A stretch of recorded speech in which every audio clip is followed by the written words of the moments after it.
और जनाब आज मंगल है 25 जून सन 2019, 21 शवालुल मुकर्रम सन 1440 हिजरी। और हमारे प्रोग्राम राब्ता में आप जानते हैं कि अक्सर हम आपकी मुलाकात करवाते हैं किसी न किसी मेहमान शख्सियत से, और फिर कोई ना कोई ऐसे टॉपिक पे हम बात करते हैं जिससे अवेयरनेस होती है। बहुत ज़्यादा अवेयरनेस की भी ज़रूरत होती है कई चीज़ों में, और फिर जनाब नॉलेज में इजाफ़ा होता है, और फिर बहुत सारे मसाइल ऐसे होते हैं जो हम डिस्कस करते हैं तो फिर उनका हल जो है वो भी निकालने की कोशिश करते हैं। तो इसलिए हमारे प्रोग्राम जो हैं उनमें बहुत से मेहमान ऐसे होते हैं जिनकी बातें सुनने के काबिल होती हैं। आज भी हमारे प्रोग्राम राब्ता में तशरीफ़ लाए हैं एक मेहमान, और इन से हम आपकी मुलाकात अक्सर करवाते हैं जी। और आपको ये भी मैं बताता चलूँ कि ये प्रोग्राम आप इस वक्त नशरियात जो हैं वो FM 93 के साथ साथ FM 101 से भी सुन रहे हैं, और टेलीफोन कॉल के लिए नंबर 9220 141। और जनाब अपनी आज की मेहमान शख्सियत का मैं तारुफ़ एक बार फिर इसलिए कि जैसे मैंने पहले भी कहा कि अक्सर आप हमारे प्रोग्राम में इनसे मुलाकात करते हैं, और आपकी मुलाकात जब होती है तो फिर अच्छी अच्छी बातें भी होती हैं। तो आज भी जनाब हमारे साथ मौजूद हैं डॉक्टर मोहम्मद शहजाद बसरा साहब, जिनका ताल्लुक़ ज़रई यूनिवर्सिटी फैसलाबाद के साथ है। और आप जो हमारा प्रोग्राम जो लोग अक्सर सुनते हैं वो इनकी शख्सियत से बड़ी अच्छी तरह से वाकिफ़ हैं, और इनका ताल्लुक़ ज़रई यूनिवर्सिटी के साथ वैसे तो है ही, और इनके जो शोबाजात हैं उनके हवाले से भी हम बात करते रहते हैं। एक जो इनका शोबा है आज जिस मौजू पे हम बात करेंगे, agri tourism club Zarai university Faisalabad में ये इसके फ़ोकल पर्सन हैं। तो इनसे हम आज टूरिज़म के हवाले से ही गुफ्तगू करेंगे।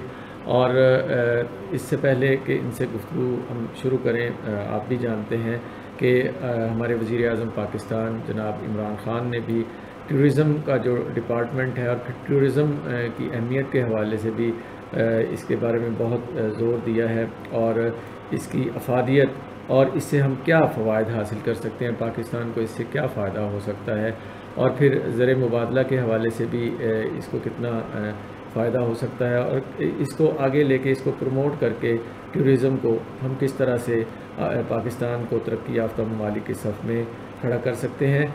Agri tourism club Zarai university Faisalabad में focal person doctor Shahzad Basra sahab हमारे साथ तशरीफ़ रखते हैं। जी डॉक्टर साहब, हम एक बार फिर आपको अपने प्रोग्राम राब्ता में खुशामदीद कहते हैं और आपका शुक्रिया अदा करते हैं कि आप तशरीफ़ लाए। बहुत शुक्रिया जनाब, आप मुझे मौका दिया ताकि आपके साथ कुछ अपने जो ख्यालात हैं और कुछ मामलात हैं वो शेयर किए जाएँ। तो डॉक्टर साहब ये बताइए कि जैसे टूरिज़म असल में है क्या, और इसकी टाइप्स जो इसकी किस्में हैं उनके बारे में भी हम हमारे सुनने वालों को बताइए। जी, सबसे पहले हम शुरू करते हैं कि टूरिज़म शायद आपके लिए ये खुशगवार हैरत होगी कि दुनिया में जो सबसे बड़ा बिज़नेस है, सबसे बड़ी जो इंडस्ट्री है वो टूरिज़म इंडस्ट्री है। ठीक है। टूरिज़म इंडस्ट्री को अगर फूड इंडस्ट्री के साथ मिला दिया जाए, जो कि काफ़ी आपस में मिलती हैं, तो कोई दूसरी इंडस्ट्री इनके करीब भी नहीं। दुनिया में सबसे ज़्यादा बड़ी इंडस्ट्री ही टूरिज़म है। ठीक है। अच्छा, अब टूरिज़म है क्या? एक इंसान जो पैदा हुआ है उसने खाने पीने के बाद, रहाइश के बाद, अपनी सेहत और अपनी तालीम के बाद उसकी ये ज़रूरत है कि उसको कुछ तफरीह भी मुहैया हो। ठीक है। ये इंसान की जिबिल्लत में है कि वो रिलैक्स होना चाहता है जी। वो रूटीन की जो उसकी एक रोज़मर्रा की एक लाइफ है उससे वो थोड़ा सी तब्दीली चाहता है जी। उस तब्दीली के लिए वो बाहर निकलना चाहता है। सही। हो सकता है कुछ लोग उसके पास टूरिज़म के लिए आ रहे हों, लेकिन उसकी टूरिज़म में ये है कि वो अपने घर से निकल के कहीं और जाए। जी। तो वो जो बाहर निकलना है वो टूरिज़म है। ठीक है। अब ये एक तो ये कि हर इंसान की ये ख्वाहिश है, हर इंसान की ये ज़रूरत है जी। उसके बगैर एक इंसान जो है ना वो लाइफ कुछ नहीं गुजार सकता। अब है। ये किसी एक गोरों का जो टिपिकल जोक्स होते हैं उसमें एक ये जोक ही है, वो कहते हैं जी बोर बंदा कौन होता है? जी। वो कहते हैं बोर बंदे की डेफिनेशन ये है कि ये कल भी इधर ही था, आज भी इधर ही है और इसने कल भी यही होना है। ठीक है। यानी कि वो बंदा अपनी रूटीन से हटता ही नहीं है। उसकी लाइफ में टूरिज्म ही नहीं है, उसकी लाइफ में फन ही नहीं है। ठीक है। तो बचपन में हम सुनते आए हैं कि पुराने वो गाने भी अगर सुने तो खसमा नू खांदा तेरा घर हुए चल मेले नू चलिए। तो गाँव के अंदर वो खातून जो ये बात करती है, अगर अहमद बेला का अगर हम वो गाना सुना सकें तो वो क्या शो करती है कि वो उसके अंदर टूरिज्म की एक ख़ास ख्वाहिश है जी कि ये पिंड छुड़ाओ, ये जान छुड़ाओ घर की इस रूटीन से और बाहर निकलो।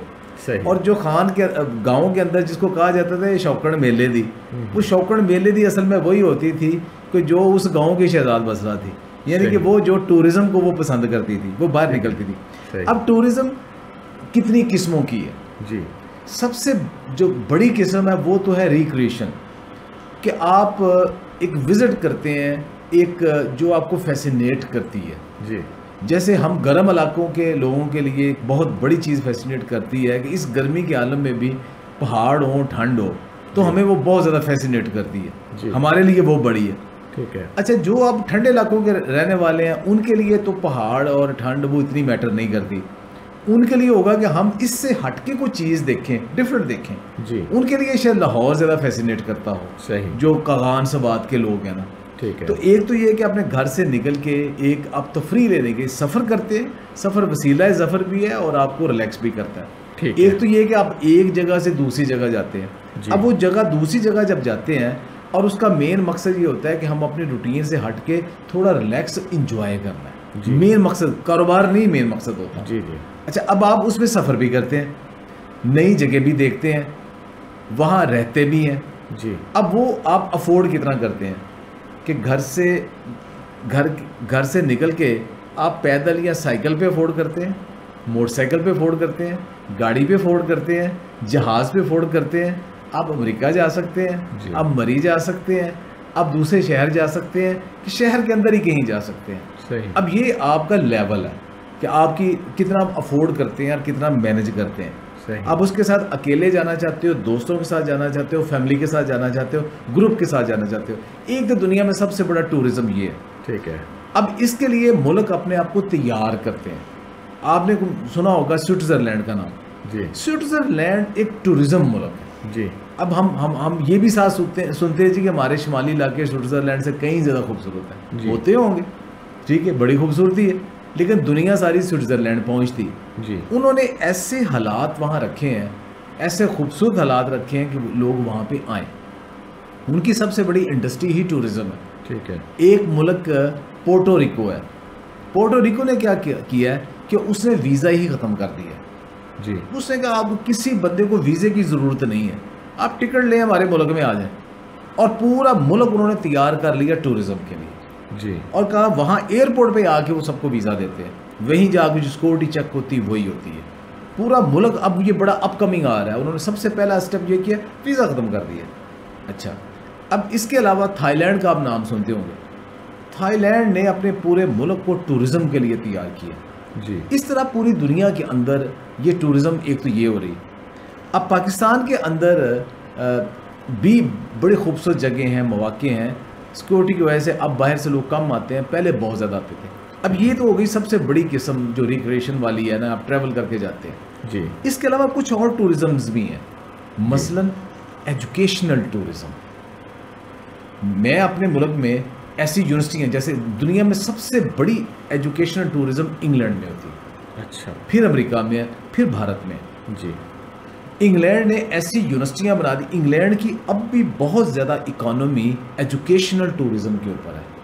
उनकी जो यूनिवर्सिटियां हैं, जैसे आप ऑक्सफोर्ड का नाम सुनते हैं जी, बड़ी बड़ी यूनिवर्सिटियां उनकी, उन यूनिवर्सिटियों में पूरी दुनिया से लोग आके पढ़ना चाहते हैं। सही। अब ये एजुकेशनल टूरिज़्म है। आपने अपने घर से निकल के वहाँ जाकर भी आपने कंप्यूटर पर बैठ के ऑनलाइन भी ले सकते हैं, लेकिन वहाँ आप जाते हैं, एजुकेशन लेते हैं। सही। एक ये चीज़ है। इसके अलावा एक जो पिछले कुछ अर्सा में एक नई चीज़ आई है, वो हेल्थ टूरिज़्म है। सही।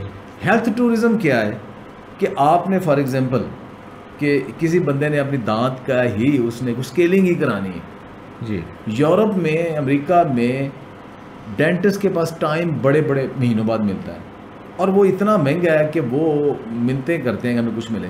अब उसका क्या नतीजा निकला कि हमारे एक हमसाया मुल्क ने एक एस्पेक्ट में इसकी बात कर रहा हूँ, उन्होंने इतना उसको ज़बरदस्त किस्म का हाईलाइट किया है कि अब अमेरिका में बैठा बंदा कहता है कि बजाय ये कि मैं यहाँ सिर्फ उठूँ अपने घर के पास जाके एक डेंटिस्ट के पास 2-3 दिन मुसलसल उसके पास जाऊँ, दांत सीधे कराऊँ, जितना खर्चा मेरा वहाँ लग रहा है इतने खर्चे में मैं एक नया मुल्क देखाऊँगा पूरा, तो वो उस मुल्क में आ जाता है। इंडिया की बात हम करते हैं, नाम लेने से क्यों झिझकते हैं, तो लोग वहाँ पे आ जाते हैं। अभी अब पता होगा कि लोग हार्ट सर्जरी के लिए, लंग्स की सर्जरी के लिए भी, अब बोन मैरो ट्रांसप्लांट के लिए भी अपने मुल्क से दूसरे मुल्क जा रहे हैं। आपके भी एक्सपर्ट मौजूद हैं, लेकिन उन्होंने इस तरह के हालात रखे हुए हैं कि भाई आप हमारा मुल्क भी देखें जी, साथ ये भी करें जी। एक और जो टूरिज़्म की एक किस्म आ रही है वो हेल्थ टूरिज़्म का एक पार्ट है। मसलन उसमें सबसे बड़ी चीज़ है योगा टूरिज़्म। मैं अल्हम्दुलिल्लाह सुबह 6 बजे चिनाब क्लब में योगा की क्लासें, योगा सिखाता हूँ मैं सुबह 6 बजे। तो वो एक हमारा एक ग्रुप है। अब ये तो हमारा कितना छोटा सा लिमिटेड है। चिनाब क्लब में भी 4-4.5 हज़ार मेंबर हैं। इस फैसलाबाद में कि आबादी भी करोड़ से ऊपर है, लेकिन वहाँ टोटल 7-8 लोग होते हैं। ठीक है, करते हैं। इंडिया के अंदर एक यूनिवर्सिटी पूरी बन गई है योगा के ऊपर, जहाँ PhD हो रही है योगा के ऊपर। वहाँ जो बंदा दाखिला लेता है ना, एडमिशन लेता है, उसकी दुनिया में किसी मुल्क में उसकी ऑलरेडी जॉब बुक हो जाती है एज ए योगा इंस्ट्रक्टर। सही, उन्होंने योगा को कैश करवाया। अब इंडिया की जो सफारत खाना है वो पूरी दुनिया के अंदर योगा डे मनाता है। मतलब 21 जून को उन्होंने योगा डे मनाया जी। उन्होंने क्या किया कि वहाँ ग्राउंडों के अंदर उन्होंने योगा डे साथ अपने मुल्क का नाम लिखा और लोगों को योगा उन्होंने सड़कों के ऊपर, पार्कों में करवाई जी। और ये हर कोई कर सकता है, कोई मसला नहीं, नेट के ऊपर मौजूद है, लेकिन वो अपनी मार्केटिंग की। अब वहाँ करने के बाद वो कहते हैं जी असल युवा करनी है तो आप हमारे उस मुल्क में फ़लाँ यूनिवर्सिटी में जाएँ, फ़लाँ जगह पे जाएँ, फ़लाँ जगह पे जाएँ। ये भी टूरिज़्म है। सही। इसके अलावा एक जो बहुत बड़ी टूरिज़्म है वो फूड टूरिज़्म है। मतलब आप अचानक बैठे बैठे अचानक आपकी फैमिली कहती उठे जी कुछ खा के आए जी बाहर। आप खा पिज़्ज़ा ही खाते हैं, खा आप रोटी खाते हैं या कुछ खाते हैं, या आपको दिल करते जी चले जी गुजरात जाएँ जहाँ चिड़े खा के आए। सही, दिस इज़ टूरिज़्म। सही, आप खाना खाने के लिए जाते हैं और उसके लिए घर से निकलते हैं, करते हैं, ये भी टूरिज़्म है। सही। अब इसके लिए फैसिनेट करता है लोगों को। एक जगह बनी हुई है कि वहाँ पे जैसे मैंने नाम लिया है, ब्रांड बन गया ना कि गुजरावाला चिड़ों के लिए मशहूर है। सही। अब वह कहीं और भी खाएंगे, आप कहेंगे नहीं जी असल जाएगा। अब दुनिया के किसी हिस्से में जाए ना, वहाँ लिखा होता है जी असली गुजरावाला टिक्का शाप। अब लंदन में जाएं, अमेरिका में जाएं, पेरिस में जाएं, वहाँ होटलों में लिखा होता है असली गुजरावाला टिक्का शाप। यानी कि वो उन्होंने ब्रांड मार्केट कर दिया हुआ कि अगर आपने लजीज टिक्का खाना है तो वो गुजरावाले का मिलना है। तो बंदे के जेहन में रहता है यार जब मैं कभी पाकिस्तान आऊँगा कभी मैं गुजरावाले जा खा के आऊँ। अब वो गुजरावाले जाना है, आपने वहाँ खा के आना है, तो ये आपका ब्रांड बन गया। ठीक है। इसी तरह बेशुमार चीज़ें। एक जो आखिरी टूरिज़्म अब मैं इसमें कंक्लूड कर रहा हूँ वो है एग्री टूरिज़्म। सही। ये बड़ा छुपा हुआ था, आहिस्ता आहिस्ता आहिस्ता आहिस्ता आहिस्ता अब ये बाकी टूरिज़्म के साथ ये बहुत बड़ी टूरिज़्म बन गई, दुनिया की बड़ी टूरिज़्म बन गई। सही।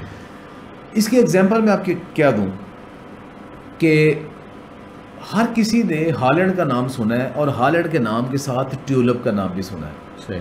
कि हॉलैंड का ट्यूलिप सबसे खूबसूरत है और सब कुछ। ये आज से 20 साल पहले तक जो हॉलैंड की सबसे बड़ी इकोनॉमी थी वो उनका ट्यूलिप बेचना था। सही। ट्यूलिप ग्रो करके अब पूरी दुनिया में उन्होंने सेटअप बना दिया कि फ्रेश ट्यूलिप जो है ना, जहाज़ों के जहाज़ रोज़ाना पूरी दुनिया में जा रहे हैं उनके, और ट्यूलिप के बेस के ऊपर उनके प्रोडक्ट बन रहे हैं जिसमें परफ्यूम इंडस्ट्री बहुत बड़ी।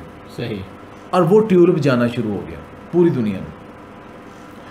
अब भी हॉलैंड की सबसे बड़ी इकोनॉमी ट्यूलिप है अब भी जी। फ़र्क क्या आया कि इतना ट्यूलिप बेचने से और ट्यूलिप का परफ्यूम बनाने से हॉलैंड नहीं कमा रहा जितनी दुनिया टूरिज्म आ रही ट्यूलिप देखने के लिए। सही। आपको अगर वो पुराना गाना याद हो, देखा एक ख्वाब तो ये सिलसिले हुए, दूर तक निगाहों में फूल खिले हुए, तो वो कहाँ पे वो गाना कहाँ फिल्माया गया है? हॉलैंड में ट्यूलिप के अंदर, हॉलैंड में ट्यूलिप के अंदर अच्छा, अब वो ट्यूलिप के अंदर अब उन्होंने इतना खूबसूरत वो बना दिया है, इतना खूबसूरत बना दिया है कि दुनिया भर से लोग सिर्फ वो ट्यूलिप देखने के लिए आते हैं। सही। ये ट्यूलिप इंडस्ट्री। सही। अब एग्री टूरिज्म ये है कि अब लोगों को खेतों में लेके जाना है, सही। फार्मर के पास ले जाना है, नेचर में लेके जाना है, वहाँ जाके आपने उन्हें टूरिज्म ये करना है कि सिर्फ फूल आपके टेबल पे नहीं होना चाहिए, जहाँ उगता है वो देखें। सही। अभी इस वक्त स्कर्दू में चेरी फेस्टिवल हो रहा है। सही। वो चेरी फेस्टिवल, आप बाजार जाएं, आपको चेरी का डब्बा लेके घर आ जाएंगे। जी। अब यहाँ फैसलाबाद से, लाहौर से, इस्लामाबाद से, कराची से लोग स्कर्दू गए हुए हैं। पहाड़ बाकी सब कुछ सेकेंडरी चीज़, पहली क्या चीज़ देखने गए हैं? चेरी के सही। दरख्तों के ऊपर चेरी कैसे लगती हैं, चेरी डायरेक्ट उतार के तोड़े, खाएं, लेके आए। सही। अब ये टूरिज्म एक एग्री टूरिज्म है, जो कि आपके घर के बिल्कुल पास एक खेत हो सकता है, वहाँ रौ निकल रही है, गुड़ बन रहा है, आपकी पूरी फैमिली जाती है। सही। मैं आपको बताऊं, इस्लामाबाद से हमारी एक फैमिली आई ये इस विंटर में। जी। मैं उन्हें कई ऑप्शन बने किधर लेके जाऊं। मैंने एक दोस्त को कॉल की, उनके गुड़ बन रहा था, सही। मैं उस फैमिली को अपनी उधर लेके गया। ठीक है। उनको वहाँ से वापस से निकालना मुश्किल हो गया। अब उन्होंने वीडियोस बना उन्होंने कहा जी हमारी ज़िंदगी का ये सबसे खूबसूरत दिन है कि हमने खेतों में गन्ने तोड़ के रस निकल के गुड़ बनते खाते देखा, इससे ज़्यादा हमें ज़िंदगी में ना कभी मज़ा है ना कुछ। This is agri tourism. बिल्कुल सही है। अच्छा डॉक्टर साहब, आपने बड़ी तफसील के साथ टूरिज़म के हवाले से हमें बताया, बहुत सी आपने मालूमात दी और कई गानों का भी आपने जिक्र किया। पोइट्री बिल्कुल इस हवाले से बड़ी मारूफ है और इससे रिलेट करती है। और एक बड़ी इम्पॉर्टेंट बात आपने की कि एक जगह पड़े पड़े कोई शख्स जो है वो तंग भी आ जाता है और उसे निकलना चाहिए। ये टूरिज़म की एक ये भी किस्म है और इसीलिए हम कई लोगों से सुनते हैं, अगर कोई शख्स किसी एक जगह बड़ा बीमार हो जाता है या तंग आ जाता है, बोर हो जाता है, तो कहते हैं कि इसको बाहर लेके जाओ, हवा बदली। तो इसका भी इसका मतलब है फ़ायदा है। और फिर जैसे आपने ये कुदरती माहौल के, जैसे चेरी के बारे में आपने बताया कि वो किस तरह से उसको यानी उगते हुए लोग देखते हैं और फिर ताज़ा एक चीज़ है, तो इससे भी क्या सेटिस्फेक्शन होती है और क्या इसका जहन पे या जिस्म पे क्या असरात जो हैं वो मुरतब होते हैं और किस तरह से हवा बदली के फ़वाइद जो हैं वो आप देखते हैं? मैं आपको इसकी एक प्रैक्टिकल एग्जांपल देता हूँ। जी। फैसलाबाद के एक बड़े मशहूर कार्डियोलॉजिस्ट हैं जी।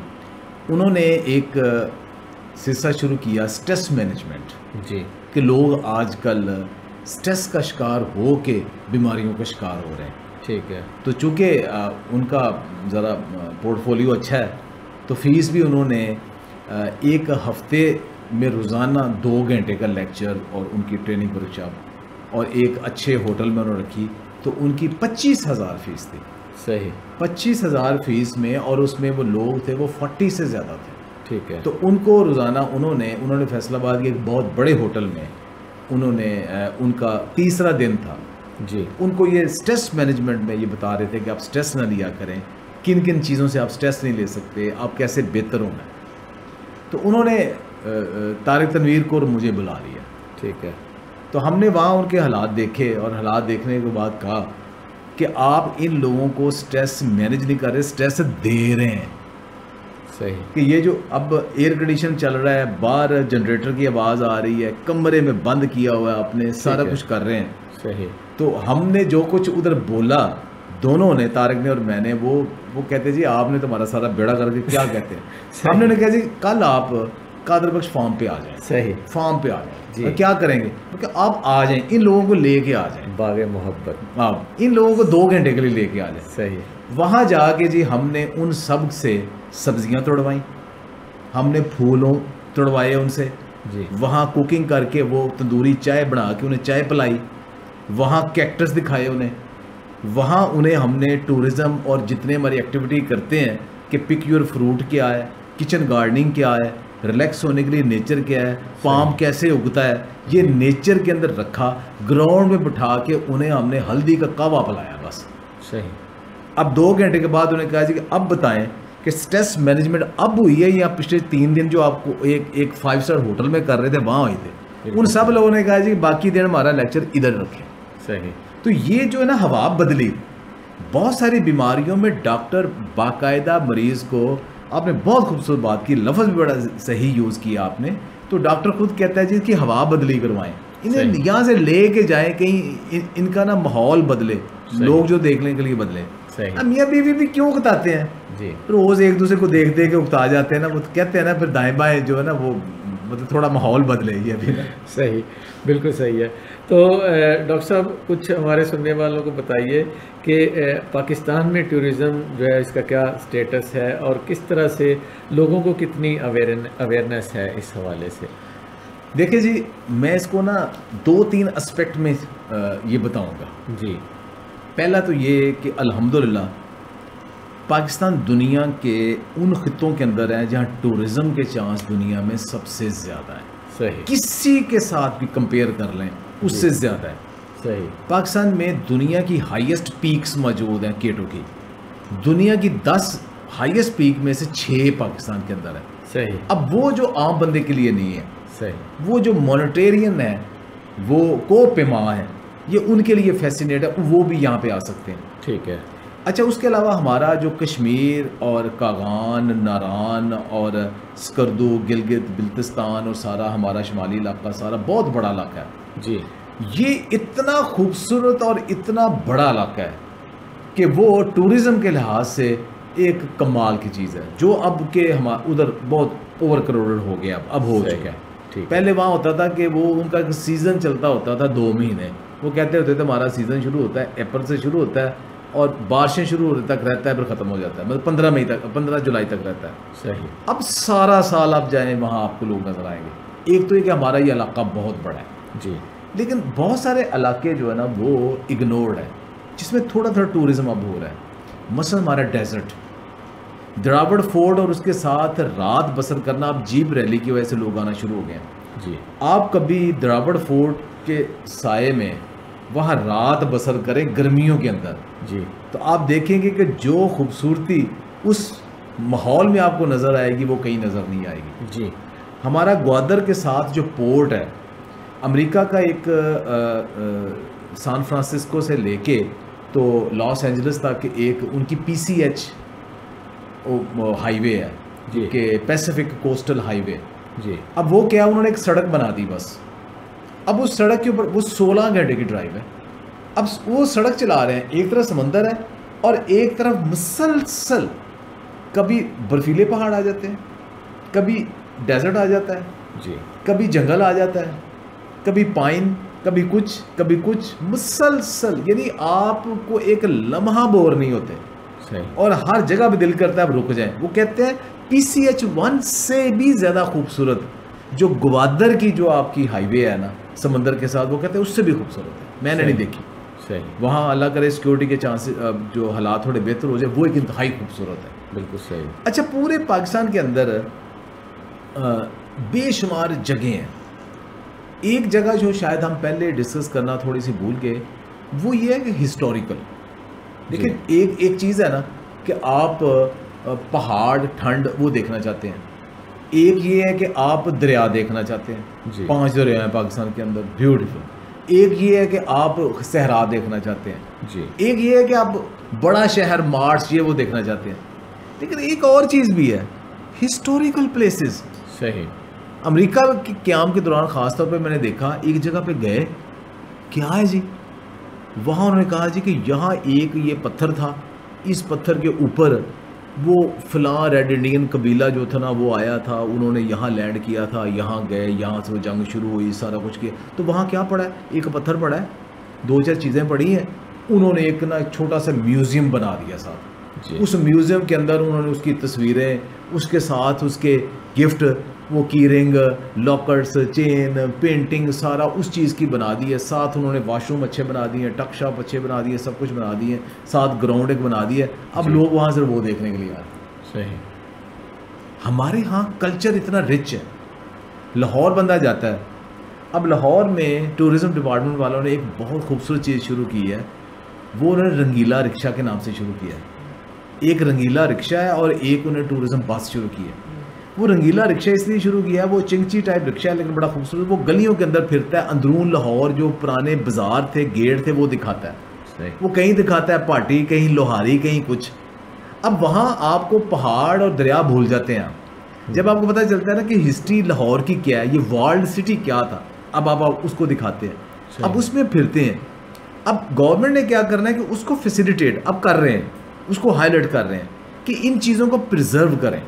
मसलन अब हमारा हिरन मीनार है, हिरन मीनार है, वो हमारा एक कल्चरल हेरिटेज है। सबसे पहली तो चीज़ ये होती है कि एक जो सकाफती हमारी चीज़ है उसको कल्चरल हेरिटेज डिक्लेयर कर दिया जाता है। कल्चरल हेरिटेज डिक्लेयर करने का मतलब क्या है? सकाफती वर्षा, मतलब ये है कि वो सकाफती आपका वर्षा है और उसको गवर्नमेंट ओन कर रही है, उसको मजीद डिटीरियोरेट नहीं होने देता। सही। एक छोटी सी जो मैंने एफर्ट की मैं आपको बताऊं, आपके जहन में एक दरख्त बड़े जो दरख्त है ना वो मुख्तलिफ तरीके से होते हैं। एक है कि पुराना कितना है, एक है ऊंचा कितना है, एक है दरख्त का फैलाव कितना है। अमेरिका में रेडवुड ट्री पार्क में मैं गया हूँ, वहाँ मेरी जो उस पार्क के अंदर सबसे छोटा दरख्त था, मेरी उसके साथ तस्वीर है, ये दोनों मेरे बाजू के साथ मैं खड़ा हूँ, दरख्त इससे बड़ा है, वो सबसे छोटा दरख्त उस पार्क का। और बड़ा दरख्त कौन सा है? जिसके अंदर सड़क गुजर रही है, तने के अंदर सड़क, और उसके अंदर 2 गाड़ियां आर पार गुजर सकती हैं एक दरख्त के तने में। अच्छा, एक है दुनिया का सबसे बड़ा फैलाव वाला दरख्त, वो कितना बड़ा हो सकता है? क्या आइडिया आपका, कितना बड़ा होगा? आपने तो पहले वाला ही बहुत बड़ा बता दिया। ये आप दुनिया का जो सबसे बड़ा दरख्त है ना, ये उत्तर प्रदेश में मौजूद है, पाइन का ये उसका दरख्त है फाइकस का, वो 5 एकड़ में है। एक दरख्त 5 एकड़ में मौजूद है। सही। अच्छा, अब उन्होंने उसको पूरा हेरिटेज डिक्लेयर किया हुआ है, लोग पूरे इंडिया से, दुनिया से देखने के लिए आते हैं 5 एकड़ में। सही। अब वो दूसरे नंबर पे कौन सा दरख्त है? रांझे का आपने नाम सुना है? जी। तो हीर रांझे वाला रांझे का जो गांव था ना, तख्त हजारा, अब मोटरवे से जाए ना तो पिंडी बटिया से आगे एक इंटरचेंज आता है कोट मोमन। हाँ जी। कोट मोमन से 7-8 किलोमीटर के ऊपर मिड रांझा है। वो मिड रांझा के बिल्कुल साथ आगे तख्त हजारा है। सही। वो मिड रांझा के बिल्कुल 1 से 2 किलोमीटर के फासले पे एक छोटा सा गांव, इस गांव का मैं नाम भूल गया हूँ, वहां एक दरख्त है जो कि इस वक्त भी 1.5 एकड़ में मौजूद है और कभी वो 3 एकड़ में था। तो 2 साल पहले मैं वहां पे टूर लेके गया तो हमने ये देखा, अब वो दरख्त कैसे बनता है। ये जो बोर्ड या पीपल का दरख्त होता है ना, इसमें हमने देखा होगा उसकी ना वो मूछें लटक रही होती हैं। हाँ जी। Aerial roots. वो जो एरियल रूट्स होती हैं, अगर उन्हें डिस्टर्ब ना करें, मतलब जंगल में लगा हुआ है, कोई आमदोरफ्त नहीं है, वो एरियल रूट्स ज़मीन को टच कर जाएंगी। ज़मीन को टच करके ना वो ज़मीन के अंदर घुस जाती है, घुस के वो अपना एक तना बना के पूरा दरख्त एक और बन जाता है। सही। वो आगे दरख्त गया, उसकी जड़ें और नीचे गई, वो फैलता फैलता फैलता फैलता फैलता जाता है। सही।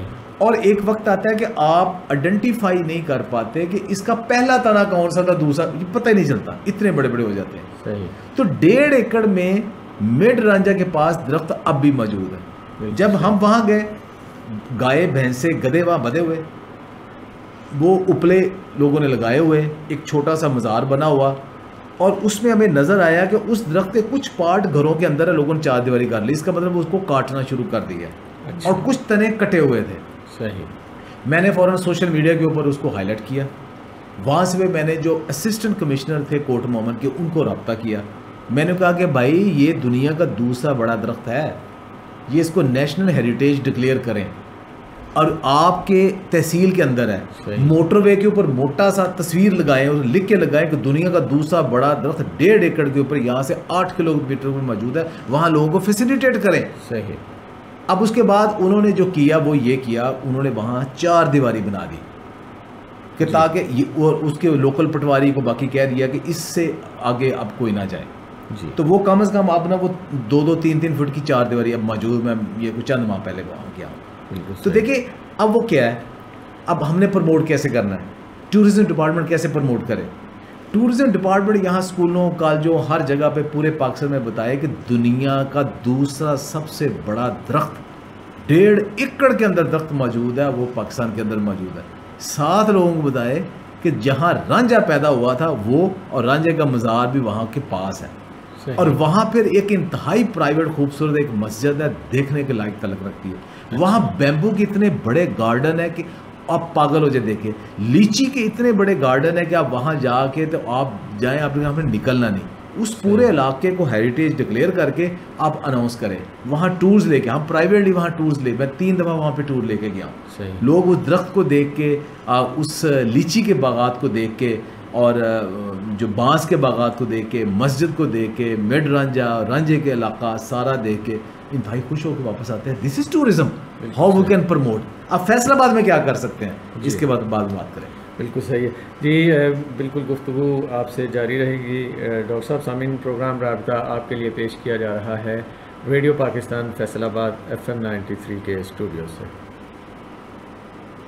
खालिद अनवर एडवोकेट हैं हमारे साथ, डिस्ट्रिक्ट बार फैसलाबाद से। अक्सर आपकी टेलीफोन कॉल्स हम तक पहुंचती हैं, आप भी हमारे मुस्तकिल कॉलर और मुस्तकिल लिसनर हैं। खालिद अनवर साहब ने आज भी टेलीफोन कॉल किया है। डॉक्टर साहब, इन्होंने प्रोग्राम पसंद किया, आपको भी सलाम कहा, और इन्होंने डॉक्टर साहब एक सवाल पूछा है कि आपका कहना है कि हवा बदली करें, एक घर में 2 मियाँ बीवी भी उकता जाते हैं, तो बेचारा उकताया हुआ मियाँ क्या खाक टूरिज़म करेगा? वो बीवी को बाहर लेके जाए, दोनों का टूरिज़म हो जाएगा। कभी लेके तो जाएं उन्हें इस वीकेंड के ऊपर। एडवोकेट साहब वो कहते हैं ज़रा बुक करवाएं ना मरी में को अच्छा सा होटल, और वहाँ 3 दिन गुजार के आएँ, या स्कर्दू में जाएं, देखें हवा बदली होती है कि नहीं होती। सर, आप ये बताइए कि पाकिस्तान में इस तरह, जिस तरह मैंने जैसे पहले पूछा कि टूरिज़म का स्टेटस क्या है, किस तरह से टूरिज़म को हम प्रमोट कर सकते हैं, और पाकिस्तान जो है इसके हवाले से किस तरह से तरक्की कर सकता है? देखिए जी, मैं पहले थोड़ी एग्जांपल दूं फैसलाबाद की। जी, फैसलाबाद में एक लालपुर म्यूज़ियम मौजूद है। बिल्कुल, वो बिल्कुल ये कचहरी बाज़ार से हम बाहर आए तो ये ज़िला कौंसिल की बिल्डिंग के सामने है जी, अल्लामा इकबाल लाइब्रेरी, अल्लामा इकबाल लाइब्रेरी के बिल्कुल साथ। एक तो मैं आपको दरख्वास्त करूँगा कि इसी प्रोग्राम के सिलसिले में उसके जो डायरेक्टर हैं तारिक महमूद साहब, उनसे भी प्रोग्राम करें कि वो फैसलाबाद के अंदर टूरिज़म और हेरिटेज जो म्यूज़ियम है उसको कैसे चला रहे हैं और किस तरह कर रहे हैं। अच्छा, अब उसमें क्या है, वो फैसलाबाद की कल्चर और हिस्ट्री सारी की हुई। वेस्ट में क्या होता है कि आपके शहर में ना पहाड़ है, ना दरिया है, ना कुछ है, लेकिन फिर भी टूरिज़्म। मसलन अब कोई बंदा पाकिस्तान से या दुनिया किसी हिस्से से फैसलाबाद आता है, तो फैसलाबाद आप उसको टूरिज़्म क्या करवाएंगे? अब फैसलाबाद के हिस्टोरिकल प्लेसेस कौन से हैं और उसके लिए हमने टूरिज़्म के हवाले से क्या किया? ठीक है। अब देखें, मेरे पास आएगा तो मैं उसको लेके आऊँगा कि चलो जी मैं तुम्हें ना घंटाघर दिखा के आऊँ जी, 8 बाज़ार दिखा के आऊँ जी। मैं उन्हें 8 बाज़ारों के अंदर अब गाड़ी भी नहीं जाती, तो मैं उसे बाहर से चक्कर लगाऊंगा। मैंने कहा यहाँ पार्किंग नहीं मिलनी, वो देखो घंटाघर है। मैं उसे कहीं से दूर से इशारा करके ना क्लॉक टावर दिखा दूंगा, सही, सामने उसको ज़िला कौंसिल दिखा दूंगा जी, ये कह दूँगा ये हमारी लाइब्रेरी है।